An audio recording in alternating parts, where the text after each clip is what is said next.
How do you delete all text messages on the Apple Watch? Let's get started. If this is your first time here, most definitely subscribe so you don't miss the upcoming tutorials and videos like this one. Well, of course, it is all synced with the iPhone. Of course, it's like all put together. So the fastest way would be to just grab the iPhone and literally select multiple message threads at once and like use the two finger gesture, swipe across, and you will essentially have the ability to just delete all the messages, right? So you can it will also be reflected on the watch. But if you want to do it specifically on the watch itself on the screen right there, you can just go to your messages and just swipe left, or get more information about it, but like holding down on it, and you will be able to delete it as such. So that's how you can delete the messages one by one, but it will be for all of the messages within that thread. So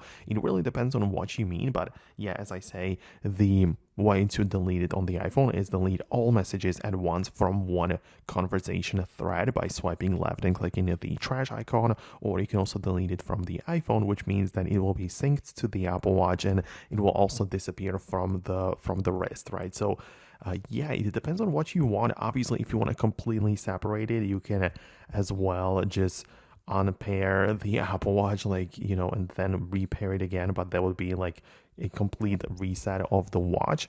Or you could also check out the iCloud syncing. Then if you have some messages on the iCloud, then perhaps they might show up on other devices without you wanting to do that.